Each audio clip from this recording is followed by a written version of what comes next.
نحمده ونصلي على رسوله الكريم أما بعد أعوذ بالله من الشيطان الرجيم بسم الله الرحمن الرحيم خاف والقرآن المجيد بل عجبوا أن جاءهم منذر منهم فقال الكافرون هذا شيء عجيب۔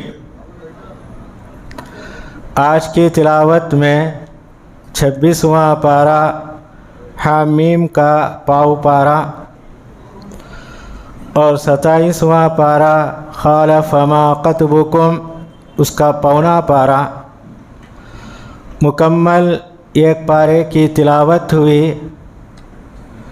جس میں سورہ قاف کی 40 پر 5 آیتیں، سورہ ذاریات کی 60 آیتیں، سورہ طور کی 40 پر 9 آیتیں، سورہ نجم کی 60 پر 2 آیتیں، سورہ قمر کی 50 پر 5 آیتیں، سورہ رحمان کی 70 پر 8 آیتیں، سورہ واقعہ کی 90 پر 6 آیتیں، مکمل 440 پر 5 آیتوں کی تلاوت ہوئی۔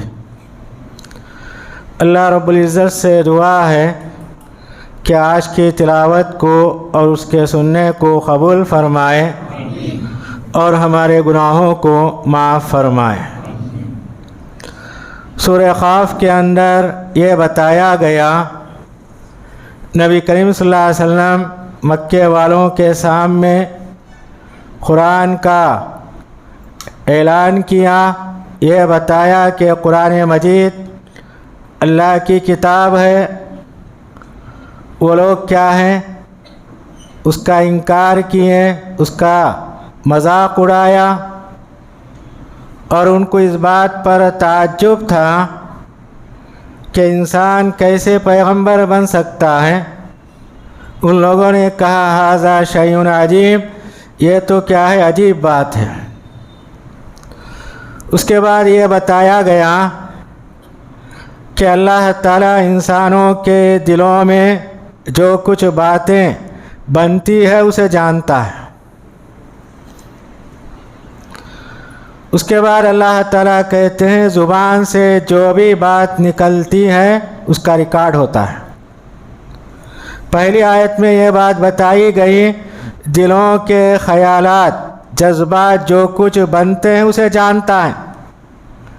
دلوں کے اندر جو کچھ باتیں بنتی اس پر سزا نہیں دیتے، اس کے اوپر کوئی گناہ نہیں لکھا جاتا، مگر زبان سے جو بات نکلتی ہیں اللہ کے فرشتے اسے ریکارڈ کرتے ہیں۔ اس کے بعد اللہ تعالیٰ کہتے ہیں قیامت کے دن خبر سے جب لوگ اٹھیں گے 2 فرشتے ساتھ ہوں گے، ایک کا نام سائق، سائق سے مراد ہانکنے والا۔ مفسرین نے کہا دنیا میں ہمارا جو برا اعمال لکھتا تھا وہ فرشتہ ہوگا، ہمارے بائیں جانب جو فرشتہ ہے ہماری برائیاں لکھتا ہے وہ پکڑے گا، اٹھائے گا۔ اور دوسرا فرشتہ شہید، گواہی دینے والا، ہمارے سیدھے ہاتھ کی جانب جو فرشتہ ہوتا ہے ہماری نیکیوں کو لکھتا ہے، یہ فرشتہ ہوگا۔ یہ دونوں فرشتے میدان حشر میں اللہ کے دربار میں جمع کریں گے۔ بندہ کیا ہے، آگے دیکھے گا اللہ تعالیٰ ہوں گے، دائیں دیکھے گا کوئی نظر نہیں آئے گا، پیچھے مڑنے کی ضرورت نہیں ہوگی۔ پھر اللہ تعالیٰ کہتے ہیں جہنم میں تمام برے لوگوں کو داخل کر دیا جائے گا۔ اللہ تعالیٰ جہنم سے پوچھیں گے تو بھر گئی؟ وہ کہے گی حل من مزید، میرے اندر اور گنجائش ہے۔ جبکہ سارے برے لوگ جہنم میں داخل ہو جائیں گے تو جہنم کہے گی ابھی میرا پیٹ نہیں بھرا، اس کے اندر اور جگہ کافی ہے۔ تب اللہ رب العزت اپنا سیدھا پیر جہنم میں رکھیں گے تو جہنم کہے گی بس بس اب میں بھر گئی۔ اس کے بعد والی سورہ ذاریات ہے۔ اس میں اللہ تعالیٰ کہتے ہیں اللہ کے نیک بندے کیا ہے رات میں تھوڑا سوتے ہیں. کانوا قلیلا من اللیل ما یہجعون وبالاسحار هم یستغفرون. اور رات کے آخری حصے میں تہجد کے وقت اٹھ کر اللہ سے مغفرت طلب کرتے ہیں. اللہ تعالیٰ کو اپنے ان بندوں سے خوشی ہوتی ہے. رات میں میرے بندے بستر پر کروٹیں بدلتے ہیں, اللہ کو یاد کرتے ہیں, اور جیسے ہی تہجد کا وقت ہوتا ہے اپنے نرم بستروں کو چھوڑ کر تہجد کے لیے کھڑے ہوتے ہیں. کیوں کھڑے ہوتے ہیں؟ اللہ کی رضا حاصل کرنے کے لیے, اپنے گناہ اللہ کے سامنے پیش کر مغفرت چاہتے ہیں. پھر اللہ تعالیٰ کہتے ہیں وَفِي السَّمَاءِ رِزْقُكُمْ وَمَا تُوعَدُونَ. تمہاری روزی کیا ہے؟ آسمان سے ہے. ہماری روزی کیا ہے؟ آسمان سے نازل ہوتی ہے. ایک تو بارش ہے, بارش ہونے کی وجہ سے زمین سے پیداوار ہوتی ہے.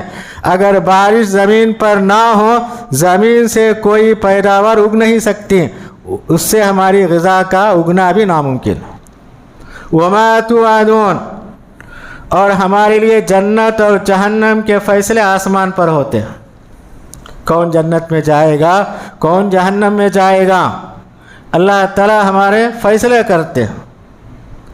اس کے بعد اللہ تعالیٰ نے ابراہیم علیہ السلام کا واقعہ بیان کیا. ان کے پاس اللہ کے فرشتے انسانوں کی شکل میں آتے ہیں. ابراہیم علیہ السلام نے ان کی مہمان نوازی کی, بچھڑا بھون کے ان کے سامنے رکھا. فرشتوں نے نہیں کھایا تو ابراہیم علیہ السلام ڈر گئے.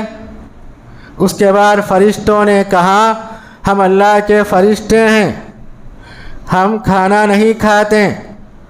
اللہ تعالیٰ نے آپ کو ایک لڑکے کی بشارت سنانے کا حکم دیا, اسحاق علیہ السلام کا, اور یہاں سے ہم لوط علیہ السلام کی قوم پر عذاب دینے کے لیے جاتے ہیں. تو ابراہیم علیہ السلام گھبرا گئے. ان پر عذاب کیوں؟ اللہ کے فرشتوں نے کہا بے حیائی کے اندر ملوث تھے, اور اللہ تعالیٰ نے ان کے لیے جو عذاب پسند کیا, آسمان سے پتھروں کی بارش کا اترنا. ایک ایک پتھر پر ایک ایک آدمی کا نام لکھا ہوا تھا, مسومۃ عند ربک. پھر پتھروں کی بارش ہونے کے بعد سارے لوگ مر جانے کے بعد اسی زمین کو آسمان کی طرف اٹھا کر دوبارہ زمین کے اندر الٹ دیا گیا. اللہ کے فرشتوں نے ابراہیم علیہ السلام سے کہا سارے گاؤں والے برے تھے, گاؤں کے اندر ایک گھر کیا تھا؟ مسلمانوں کا گھر تھا. فما وجدنا فیہا غیر بیت من المسلمین. ہم نے اس گاؤں کے اندر ایک ہی گھر مسلمان کا پایا. کس کا گھر؟ لوط علیہ السلام کا. اس کے علاوہ سارے لوگ کیا تھے؟ بدکار تھے, برے تھے. سورت کے آخر میں اللہ تعالیٰ کہتے ہیں میں نے انسانوں اور جنوں کو اپنی عبادت کے لیے پیدا کیا. وما خلقت الجن والانس الا لیعبدون. میں نے جنات کو انسانوں کو اپنی عبادت کے لیے پیدا کیا. اور اللہ تعالیٰ کہتے ہیں میں ان سے کوئی روزی نہیں مانگتا, میں ان کو روزی دیتا ہوں. ان اللہ الرزاق ذو القوۃ المتین. یقیناً اللہ تعالیٰ کیا ہے؟ روزی دینے والے, طاقتور, مضبوط ہیں. اس کے بعد والی سورہ سورہ طور ہے. طور پہاڑ کا نام, جہاں موسیٰ علیہ السلام نے اللہ تعالیٰ سے کلام کیا تو اللہ تعالیٰ اس کی عظمت بتاتے ہوئے طور پہاڑ کی قسم کھاتے ہیں. قسم ہے طور پہاڑ کی, وہ کتاب مستور, لکھی ہوئی کتاب, لوح محفوظ. یعنی ایسی کتاب اللہ تعالیٰ نے کائنات کو پیدا کرنے سے پہلے تمام کی تقدیریں لکھ دی. فی رق منشور. اس کتاب کے اندر جو ورق ہیں چمڑوں پر لکھے ہوئے ہیں. والبیت المعمور. بیت معمور کی قسم, جو ساتوں آسمان کے اوپر فرشتوں کے لیے عبادت کے لیے گھر بنایا گیا. والسقف المرفوع. اونچے چھت کی یعنی آسمان کی. والبحر المسجور. اور قسم ہے بھڑکانے والے سمندر کی۔ قیامت کے قریب، قیامت کے دن سمندر کو جلایا جائے گا تو اللہ تعالیٰ نے ان 6 چیزوں کی قسم کھا کر کہتے ہیں ان عذاب ربک لواقع، تمہارے رب کا عذاب کیا ہے؟ واقع ہونے والا ہے۔ ما لہ من دافع، اسے کوئی روکنے والا نہیں۔ تو اللہ تعالیٰ نے ان چیزوں کی قسم کھا کے کہتے ہیں اللہ کا عذاب برحق ہے، جب اللہ کا عذاب آئے گا کوئی اسے دور نہیں کرے گا۔ اس کے بعد اللہ تعالیٰ کہتے ہیں جنت میں ماں باپ اونچے مقام پر ہوں گے اور ان کے بچے نیچے ہوں گے، تو اللہ تعالیٰ کہتے ہیں ہم ان کے بچوں کو ماں باپ کے ساتھ ملا دیں گے۔ الحقنا بہم ذریتہم، ہم کیا ہے ان کے بچوں کو ماں باپ کی نیکی کی وجہ سے، کیونکہ ماں باپ نیک تھے، نیکیوں میں آگے بڑھے ہوئے تھے، ان کے بچے کیا تھے؟ نیکیوں میں کم تھے، تو اللہ تعالیٰ کہتے ہیں ہم ان کے بچوں کو ماں باپ جو اونچے مقام پر جنت میں رہتے ہیں ہم ملا دیتے ہیں، ہم کسی کے عمل کو کم نہیں کرتے۔ اس کے بعد اللہ تعالیٰ غور کرنے کی دعوت دیتے ہیں تم دنیا میں آنے سے پہلے ماں کے پیٹ کے اندر، جنین کے اندر تھے، اس وقت تمہاری حالت کیا تھی، اسے غور کرو۔ وَإِذَا أَنْتُمْ أَجِنَّةٌ فِي بُطُونِ أُمَّهَاتِكُمْ، ماں کا پیٹ جو اندھیرے کا گڑھ تھا اس کے اندر اللہ تعالیٰ تمہیں پیدا کیا، صورت شکل بنائی، دنیا کے اندر تم کیا انسان بن کے آئے، اس پر غور کرو۔ اس کے بعد والی سورت سورہ نجم، اس سورت کے اندر اللہ تعالیٰ نے معراج کا واقعہ بیان کیا مختصر طور پر۔ نبی کریم صلی اللہ علیہ وسلم 7 آسمان کی سیر کی، جبرائیل آپ کے ساتھ تھے، تو اللہ تعالیٰ کہتے ہیں ہم نے آپ کو معراج اس لیے کرائی تاکہ ہم اپنی نشانیاں آپ کو دکھائیں۔ نبی کریم صلی اللہ علیہ وسلم آسمانوں کی سیر کی، نبیوں سے آپ کی ملاقات ہوئی، بات چیت ہوئی، جنت کو دیکھا، جہنم کو دیکھا، نعمتوں کو دیکھا، جہنم کے عذابوں کو دیکھا، دنیا میں آ کر آپ نے لوگوں کو بتایا۔ تو اللہ تعالیٰ پہلی آیت کے اندر کہتے ہیں جب کوئی ستارہ اپنی جگہ سے اس وقت تک نہیں ہٹتا جب تک کہ اللہ کا حکم نہ ہو، اسی طرح میرے پیغمبر اپنے زبان سے کوئی بات نہیں کہتے جب تک میں ان کے اوپر وحی کرتا ہوں۔ میرا پیغام آتا ہے تبھی وہ اپنی زبان کھولتے ہیں، اپنی خواہشات سے کچھ بھی نہیں کہتے۔ اس کے بعد اللہ تعالیٰ نے یہ بتایا قیامت کے دن کوئی کسی کا بوجھ نہیں اٹھائے گا، ہر آدمی اپنا عمل اپنے ساتھ لیے ہوئے ہوگا، چاہے اچھا ہو برا ہو، کوئی کسی کا بوجھ اٹھائے گا نہیں۔ وَلَيْسَ الْإِنسَانِ إِلَّا مَا سَعَىٰ، دنیا کے اندر جو کچھ محنت کیا وہی محنت اس کے سامنے ہوگی، اور اللہ تعالیٰ اسی محنت کو سامنے رکھتے ہوئے سزا دینے والے ہیں، اور کسی کے عمل کو اللہ تعالیٰ کم نہیں کرتے۔ اس کے بعد والی سورت سورہ قمر، قمر کے معنی چاند۔ مکے والوں نے نبی کریم صلی اللہ علیہ وسلم سے مطالبہ کیا کہ آپ اللہ کے پیغمبر ہیں، چاند کے 2 ٹکڑے کر کے دکھاؤ۔ تو نبی کریم صلی اللہ علیہ وسلم نے انگلی سے اشارہ کیا، چاند کے 2 ٹکڑے ہو گئے۔ صحابہ کہتے ہیں کہ ہم غار حرا کے سامنے کھڑے ہوئے تھے، ایک ٹکڑا غار حرا کے اس طرف چلا گیا اور دوسرا حصہ ادھر چلا گیا۔ لوگوں نے غار حرا کو چاند کے 2 ٹکڑے ہوتے ہوئے 2 کناروں کی طرف دیکھا، اس کے دیکھنے کے باوجود ایمان نہیں لائے۔ تو اللہ تعالیٰ کہتے ہیں چاند کا 2 ٹکڑے ہونا قیامت کا بالکل قریب ہونا ہے۔ تو نبی کریم صلی اللہ علیہ وسلم نے کہا قیامت بالکل قریب ہے، 1400 سال ہو گئے، ہم کیا ہے قیامت سے بالکل قریب ہیں۔ اس کے بعد اللہ تعالیٰ کہتے ہیں لوگ اپنے خبروں سے اٹھیں گے۔ عربی کے اندر اجساد ایسی خبروں کو کہتے ہیں جس میں آدمی کو دفن کرنے کے بعد خبر کا نشان مٹ جائے، کسی کو معلوم نہیں ہوتا یہ کس کی خبر ہے۔ یہ اللہ کی قدرت ہے، آج تک جتنے لوگ اپنے قبروں کے اندر دفن ہیں، دنیا ان کو بھول جاتی ہے، نشانات مٹ جاتے ہیں، ہر آدمی سور پھونکنے کے بعد اپنی اپنی قبر سے اٹھ کر اللہ کے دربار میں حاضر ہو۔ کیسے حاضر ہوں گے؟ کأنہ جراد منتشر، گویا کہ منتشر پھیلے ہوئے ٹڈے، جس طرح ٹڈے پھیلتے ہوئے نظر آتے ہیں، لوگ کیا ہے اپنے قبروں سے اٹھ کر میدان حشر میں جمع ہو جائیں گے۔ اس سورہ کے اندر اللہ تعالیٰ نے 4 قوموں کا ذکر کیا، نوح علیہ السلام، قوم عاد، قوم سمود، قوم لوط۔ یہ 4 قوم کا ذکر کر کے اللہ تعالیٰ کہتے ہیں ہم نے قرآن کو آسان کیا، کیا کوئی نصیحت حاصل کرنے والا ہے؟ اللہ تعالیٰ نے قرآن کو آسان کر دیا۔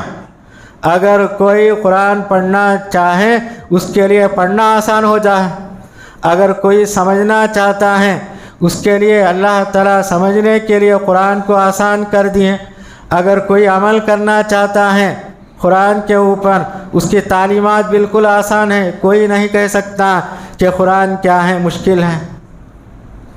اس کے بعد والی سورت سورہ رحمان ہے۔ اس سورت کو علماء نے عروس القرآن، قرآن کی دلہن کہا۔ اس سورہ کے اندر 70 پر 8 آیتیں ہیں، ان میں سے 30 پر 1 آیتیں فَبِأَيِّ آلَاءِ رَبِّكُمَا تُكَذِّبَانِ بتایا گیا۔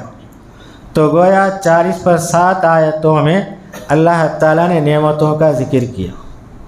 ہر نعمت کو ذکر کرنے کے بعد اللہ تعالیٰ انسانوں اور جنات سے خطاب کرتے ہیں فَبِأَيِّ آلَاءِ رَبِّكُمَا تُكَذِّبَانِ، تم دونوں اپنے رب کی کن کن نعمتوں کو جھٹلاتے ہو؟